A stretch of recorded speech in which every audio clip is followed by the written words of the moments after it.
Okay, this video is part 2 of Journey to Better Health. So the first picture here is a picture of the spine, and this is a book that I wrote called Ischemic Spine is the Most Common Cause of Back Pain. You can see the abdominal aorta comes down in front of the lumbar spine, your lower back, gives off lumbar arteries mid-height of the vertebral body. They give a small twig to the upper end plate and the lower end plate, and that is the blood supply to the disc. The spinal disc itself does not have any blood vessels, but it is alive. It runs on anaerobic glycolysis, and it gets the glucose by diffusion from the end plate. When people get atherosclerosis, they'll get calcifications like these calcifications here in the abdominal aorta, and they'll narrow, it's called stenose, and even occlude these lumbar arteries going to the spine. Then you'll have less blood flow coming to the vertebra and the discs. The outer part of the disc is the outer circle. It's like an annulus fibrosus. It's like a steel-belted radial tire. And the inner part of the disc is called the nucleus pulposus. It's like a jelly-filled donut. When you make the outer annulus fibrosus ischemic, deprive it of glucose, you get it to crack and it dries out, and then the nucleus pulposus can herniate through there. That's a disc herniation. It'll also, when it dries out, it'll lose height. That's called disc desiccation. When it loses height, then the foramina get narrowed. You can get foraminal stenosis, compression of the nerve. But more importantly for our purposes, the disc becomes ischemic, and it'll fail, and you'll get abnormal motion. 2 VBs and the intervening disc is called a segment. So that's a spinal segment. And when you have abnormal motion in a spinal segment, that's called segmental instability. The spine is like the old quote, Ralph Waldo Emerson, the hedgehog has only one trick, but it's the best trick when it plays dead and other animals leave it alone. But the gist of it with the spine is it lays down bone to fuse the site of segmental instability. So if this disc fails right here, let's say this is L1-2, you'll form a bridging osteophyte, and that will prevent abnormal motion at this level. But now you have increased strain upon the adjacent disc, so you get accelerated adjacent segment degeneration. Okay, and the spine will continue to fail all the way up and down. It'll fail all the way up to the skull, and it'll fail all the way down to the sacrum, the pelvis. Okay, I actually figured that out. There were some earlier papers showing degenerative disc disease at 1 or 2 levels in the lumbar spine could be related to ischemia, often in the context of a calcified abdominal aorta from atherosclerosis. But I figured out that it's the whole spine from sacrum to skull. Because I've seen I've seen like over 100,000 spines. And that you don't just get anterior bridging osteophytes, which are called DISH, diffuse idiopathic skeletal hyperostosis. They're also called Forestier's disease. You'll also get fusion across the posterior longitudinal ligament, which is located right here along the posterior surface of the disc. And the official name for that is OPLL, ossification of the posterior longitudinal ligament. You'll also fuse across the disc space, that's called interbody fusion. You'll actually fuse in the back on the ligamentum flavum, that's called OLF, ossification of ligamentum flavum, and you fuse through the spinous process, which isn't drawn here, that's called Bostrup's disease, and it's all the same thing.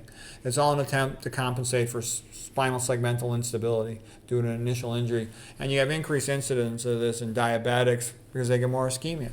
They've seen this in anthropology in the populations in Europe where they did construction, digging up graveyards. There was more of this in the areas of the rich where they ate more meat and less of it, and where all the peasants are buried where they're eating turnips, low-fat plant diets. And you also get damage to these ligaments by fluoride in water and by glyphosate, it's thought, substituting for glycines. Every third amino acid residue in glycine, in collagen, which is 1/3 of the proteins in the body. Collagen is the scaffold of the human body. They get substituted with glycine according to the research of Stephanie Seneff, the lady from MIT. So anyways, that's pretty interesting. Lack of vitamin C also will decrease your ability to form good collagen, and that can lead to spinal segmental instability as well. So the bottom line is healthy diet gives you a healthier spine, and you're less likely to have back pain. So I wrote an entire book about that because I thought it was quite interesting, and I wanted to figure out what was happening. Real quick, some epidemiology about health is here is Kenya, a country in Africa. So in the United States, blacks are notorious for having tons and tons of hypertension. You walk into any dialysis unit, you see a bunch of black men all on kidney failure, dying from kidney failure induced by hypertension. So you go to Africa in 1929, C.P. Donaldson wrote the paper. It's in the Lancet Journal. Blood pressure in the African native, 1,800 consecutive admissions to the hospital. What percentage of them were hypertensive? Zero, none. So not a single case of hypertension in an area where they ate a plant-based diet. And the reason that's funny is if you look at the medical school textbooks, they're still taught to this day that 95% of hypertension is of unknown cause, also called primary hypertension, essential hypertension, idiopathic hypertension. And we all know that idiopathic means the doctor's an idiot and the patient's pathetic. It's ridiculous to be teaching that. So that was the same thing taught to me when I was a medical student.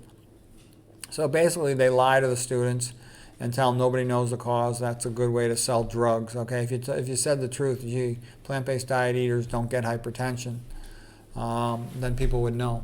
They also measured the average blood pressure in a person at average age of 60 years, somewhere a little less or more than 60 years of age. The average European man had a blood pressure of 140/90. It's in the same study here. And the average Kenyan, these are guys average age of 60 years of age, had an average blood pressure of 105/67, dramatically lower. Okay.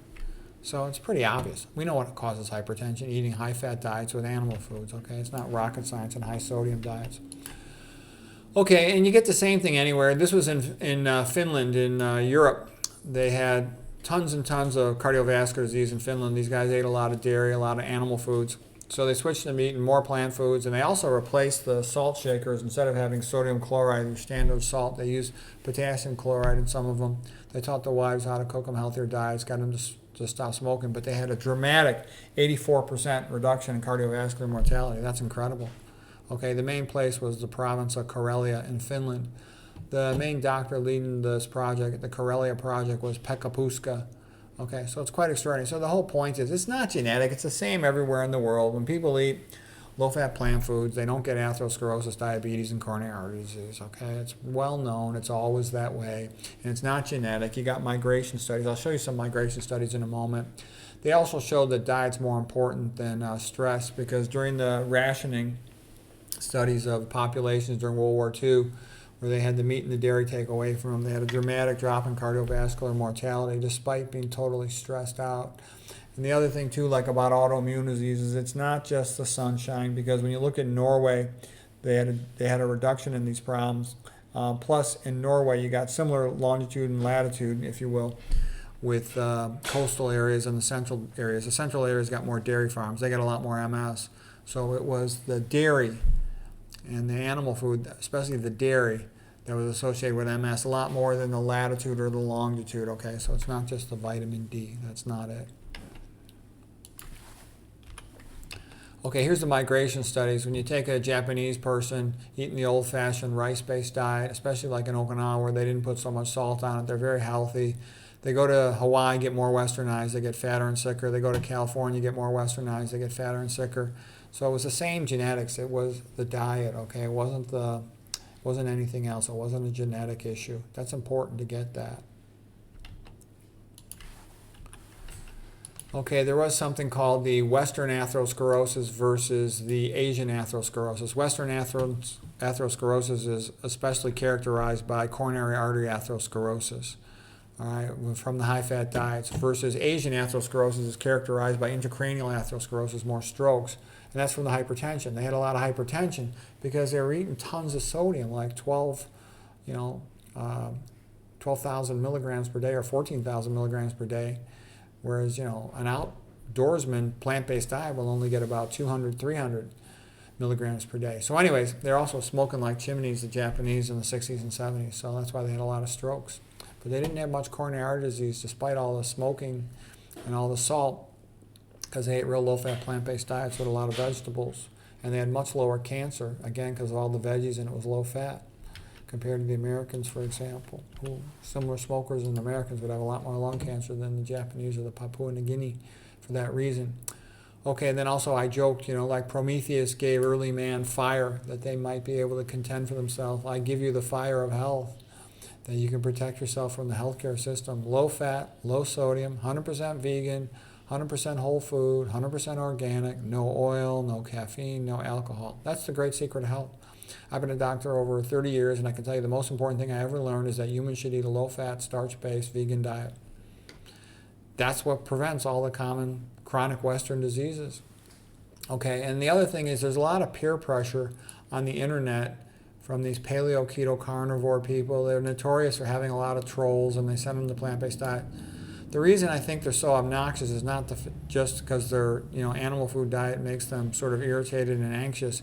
It's also because they're playing a game. Anybody who looks at the data, it's overwhelming that low-fat vegan diet is the best diet. It's the only diet that reverses coronary artery disease, and it keeps you skinny. It prevents atherosclerosis, prevents hypertension, prevents diabetes, prevents autoimmune disease. It's obvious. It's not even like 5-4, a close victory. It's 100-0. Okay, so they have to use ad hominem, insult people, criticize people, rage bait, clickbait, all these types of games they play in order to try to pretend they have something useful to say. They say epidemiology is worthless because it shows what a joke their diet is. Okay. Anyways, just be aware of that. They have nothing. They've got nothing to offer. The long-term studies on comparison of plant-based diets with paleo keto carnivore is they always die faster in paleo keto carnivore and have more health problems. It's well known. That's how it always is. Okay, and McDougall is a person who really figured it out best, that what humans really need to eat is a starch-based diet. McDougall would say, if you don't know what to do, eat 90% of your calories from starch, 5% from fruits, 5% from veggies. Here's a look at caloric density. The most caloric dense food is pure liquid fat, oil, 9 calories per gram. Meat and cheeses are usually in the ballpark of about 4 calories per gram. Nuts and seeds are super fat. I recommend do not eat nuts and seeds. Okay, they get hyped a lot because there's billion-dollar companies promoting them. And the reason is there's some gristle and stuff in the meat, but basically you eat the starch, you get 1 calorie per gram. The reason it's 1 calorie per gram, even though it's complex carbohydrates, is because all the fiber, okay, you're not going to have any calories from that. And because it's low caloric density, it stretches your stomach, and that provides early satisfaction of hunger. And then because of all the fiber, the intestinal digestive enzymes have to peel that fiber off before the glucose is absorbed into your blood. So it has the effect of being like a slow-release energy pill. You satisfy your hunger with the fewest number of calories, so it keeps you skinny. It keeps your blood glucose relatively normal. It only bumps up a little bit. You're in the zone. You feel good. Your hunger satisfied a prolonged amount of time, so you're skinny, okay? Those are the healthiest foods for people. Veggies are lower in caloric density, and they're good for losing weight, but they're too low in caloric density. You can't satisfy your hunger with them. So that's the most important thing I ever learned. Humans should eat a starch-based diet, and if they do that, they don't get the chronic diseases. That's very valuable knowledge, okay? And when you eat a starch-based diet, you, like I said, you stretch your stomach, early satisfaction of hunger, slow absorption of the glucose, so you feel good. Your sugar only bumps a small amount. You're in the zone for a prolonged amount of time. Satisfy your hunger with the fewest number of calories.